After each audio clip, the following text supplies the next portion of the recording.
Hello, everyone. Thanks for joining us. I'm Jeremy, co-founder at Nature Remedies.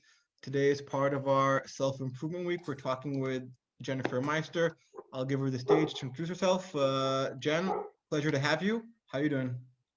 I'm doing great, thank you. Excuse the dog. This is the barking, and we will hear that as we work from home. I am Jen Meister. It's so nice to meet everyone who is tuning in today and later possibly watching the recording. I'm a wellness and lifestyle coach. I connect, communicate, and deliver content to guide others in uncovering their own unique personal power, basically. Yeah, Um, I do this all my work. My clients are from all over the country and all by Zoom. So thank you for having me, Jeremy. definitely. And as I said, we're speaking about self-improvement. Today, we're focusing on an area that you're probably quite familiar with, mental and emotional self-improvement. So just to start out, I mean, how do you, as someone who treats people, define self-improvement? Is there one definition that can fit everyone? Uh, I definitely don't think there's one definition to fit everyone. I believe when my clients come to me, I meet them exactly where they are. Everyone starts at a different point. Everyone is going through something different in their lives. Yeah. And I like to say that once we start the coaching on emotional wellness, I take you from one location in the mind to the next. But the key is to always have a beginner's mindset, Mm, always to go back to 101, always to go back to understanding self and then moving forward from there. that's interesting. So beginner's mindset, you mean like don't think that you know everything and be open to accept everything, kind of Yeah. like that? Yeah, I believe that a beginner's mindset is to explore, experiment, and experience with curiosity. Yeah. So anything that comes in, what happens with emotional wellness is that we become attached to old habits and programs, and Yeah. that makes our narrative. Our narrative makes our reality. And we Yeah. get stuck in that cycle over and over again. So if we make an intention to experiment and explore and experience with curiosity, I'm going to add something else to that, in a childlike manner rather than childish. Yeah. That's good. I mean, we spoke to a few days ago to a good friend of mine, Eddie, who he's a yoga instructor, and he said something very, very similar with regards to the journey and with regards to how your mindset actually creates the reality for you, and that becomes a kind of biofeedback loop that you can't break out of. So I think it's really cool because you're both coming from different directions to the same kind of conclusion. Really interesting. So I know a lot of people now are suffering from pretty serious emotional issues, I guess, due to COVID, due to the whole situation of of the world. 2020 is a very interesting year, to say the least. Um, what kind of pitfalls can people look out for when they're Sure. trying to improve their self improve their emotional wellness? I mean, what traps are there that they should be on guard for? Yeah. Okay, so few traps. One, I'm just going to give a really nice metaphor that has helped me and it's helped many of my clients, is that if you imagine yourself in a tunnel, a very small tunnel, we're not talking about this huge tunnel, but a tunnel, and when we walk through a tunnel um, and we speak something out loudly, what happens? You get an echo.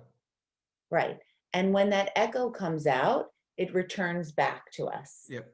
So if we say 2020 sucks, I am in the worst place I've ever been in my life, and you're screaming out, it's going to come back. There's no interruption with it, an echo. That Yeah. is one of the hugest pitfalls I see is um, is is the narrative, is the inner narrative. And what happens is our inner narrative comes out of our mouth and we start to talk to everyone about what's not working. Yeah. I call this trauma bonding. We Okay. start to bond over trauma. So Yeah. how do we intercept that? Is that we have to look at that and now imagine that we're in this tunnel and we're saying, I'm doing the best that I possibly can. I am setting myself up for ritual, to have some type of discipline with this. And I'm going to promote myself with my inner narrative rather than demote myself. When we Mm. promote ourselves, we promote on promoting a bonding instead of promoting that trauma bonding.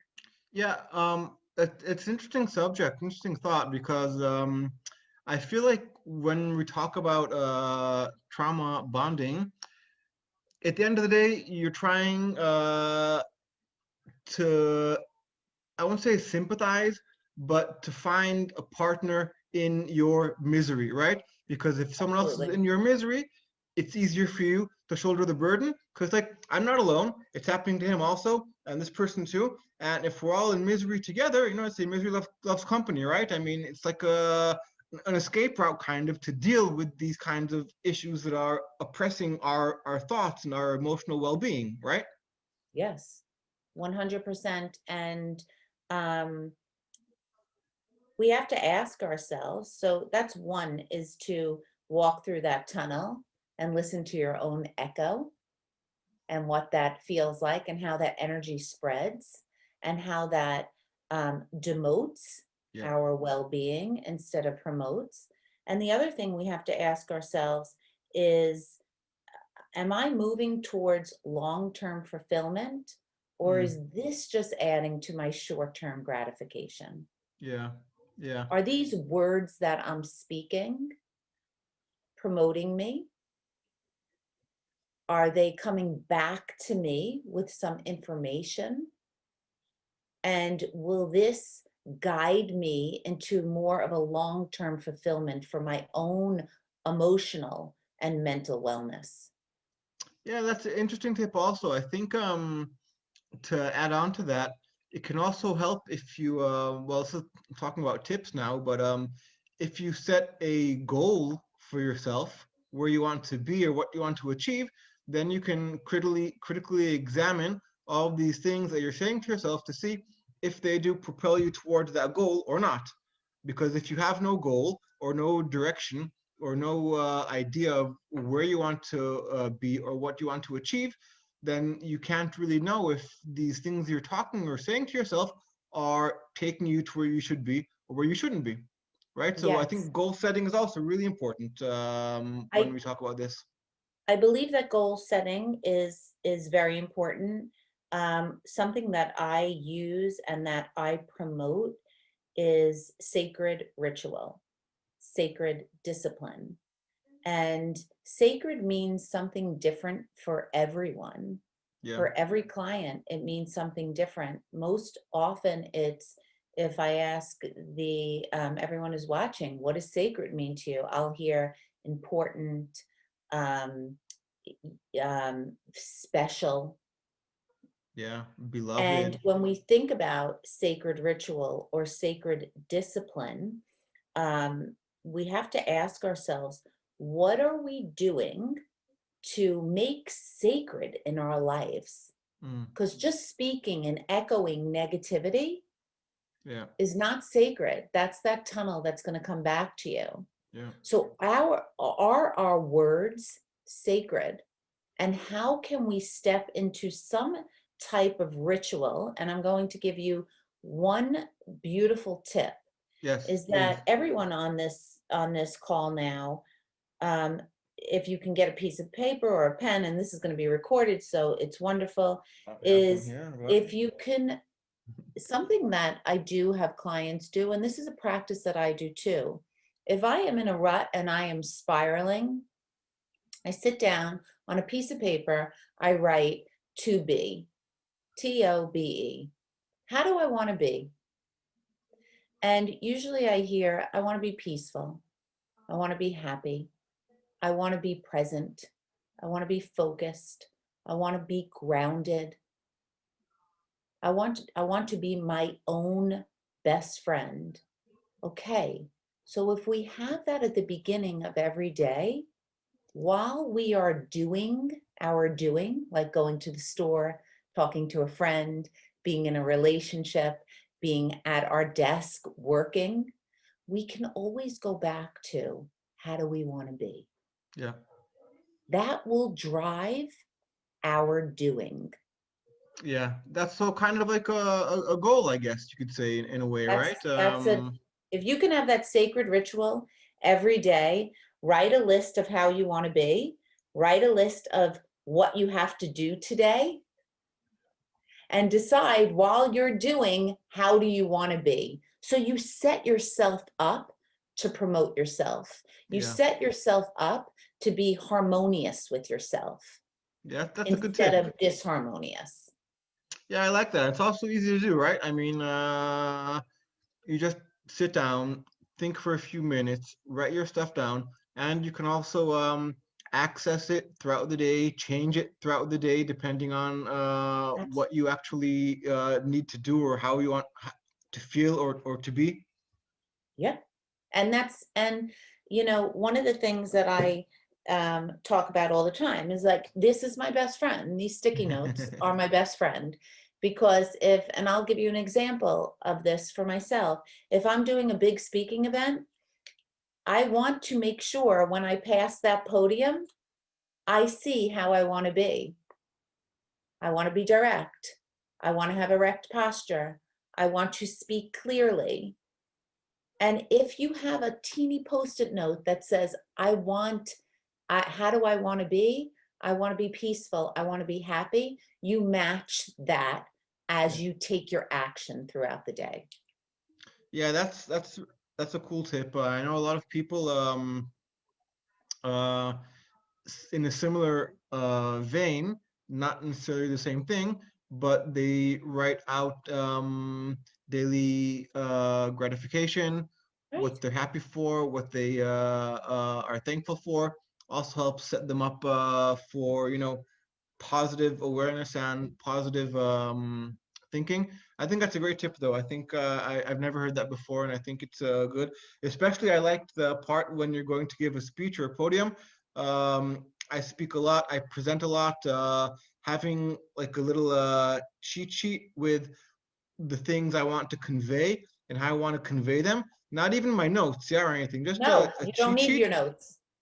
I think it's amazing. I think that's a great little thing to have. Just you can glance at it. It keeps you grounded and focused on what you want to do. So I'm going to start implementing that. By the way, I think that's Yeah. a good one. If I can just share with the audience, I mean, on my little sheet on my computer, this is what I have: compassion, humor, intuition, Right. curiosity, self-expression. So I don't need notes. I just know how I want to be in a situation, and then I deliver the content Yeah. from here. Yeah. Yeah. But that also comes from lots of practice and knowing yourself and knowing Yes. your strengths and your weaknesses. Also, I mean, you've been doing this for a long, long time. No age jokes, obviously, but you're very experienced in what you're doing. And when you have all this information at your beck and call like that, um, it's really easy. You Well, don't need to prep that much. You know exactly what to say for every situation. It's really good. yeah. It's I think that this is wonderful what you're giving out now, you're delivering, and we don't have to make it so difficult. Yeah, What we do have to do as a society and as human beings is to really take care of ourselves and to notice, like you said, these pitfalls of these negative narratives, and then hanging out with the negative narratives and trauma bonding with those negative narratives, because it's the opposite of how most want to be. Yeah, yeah. I just remembered something. There's a saying in Hebrew with regards to trauma bonding. I'll say it in Hebrew and I'll translate it. The translation won't sound nearly as good as it sounds in Hebrew, but in Hebrew they say "Tzarot shel acherim chatzi nechama." Basically, it means the troubles of other people are half of compassion for you. So hearing other Mm, people's troubles makes you feel better about the stuff that's bothering you, which is a very Jewish thought, by the way. love Yeah, it, obviously. love it. I love that. um, That I so can't write down, but all the other I stuff can I send it to you afterwards. please do. Yeah, Please it's do. a very good Jewish one. I like it. I think we've covered pretty much all of our topics. We kept it short and sweet. For those who don't know, Jenny has a great site, great Instagram, lots of tips. She does the coaching and consulting. If you have any questions, go ahead. Feel free to reach out to her. She's cool. We've spoken a few times. Take my word for it. Take her word for it. Thank you. Jenny, anything you want to say before we wrap it up? Um, yeah, thank you for having me. And let's all, anyone who's listening to this, let's all be in this for the long game for our health and wellness instead of the short game. Yeah, for sure. I agree. It's always about the long game. Your life is a long game, right? Everything is a long game. And we are meant to be challenged. That's why we're here. Yeah, yeah. Well, all right. So thanks a lot, Jenny. Thanks everyone for watching. Be safe, be healthy. Have a great day. Yes.